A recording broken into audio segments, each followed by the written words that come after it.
Chhayfullakandi UP নির্বাচনে আলোচনার শীর্ষে চেয়ারম্যান প্রার্থী সুমন, ব্যাপক গণসংযোগ।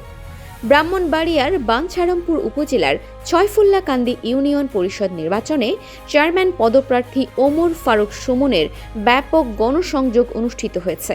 ইউনিয়নের মধ্যনগর বাজার, ভোলানগর হাফিজিয়া মাদ্রাসা মাঠ ও তালতলি বাজার এলাকায় এই কর্মসূচি পালিত হয়। গণসংযোগকালে তিনি বিভিন্ন শ্রেণী পেশার মানুষের সাথে কুশল বিনিময় করেন এবং তাদের অভাব অভিযোগ শোনেন।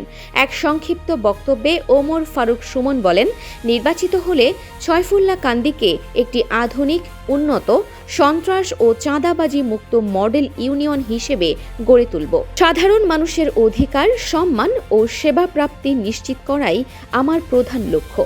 এ সময় তিনি ইউনিয়নবাসীর কাছে দোয়া ও সমর্থন কামনা করেন।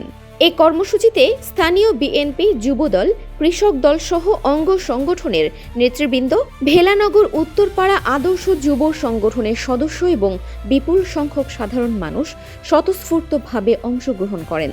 ওমর ফারুক সুমনের এই গণসংযোগকে ঘিরে পুরো নির্বাচনী এলাকায় উৎসবমুখর পরিবেশের সৃষ্টি হয়েছে। সাধারণ ভোটারদের এমন ব্যাপক অংশগ্রহণ ও সাড়া তার প্রচারণায় নতুন মাত্রা যোগ করেছে বলে মনে করছেন স্থানীয়রা। Arefin Farha, desk report, DSK TV.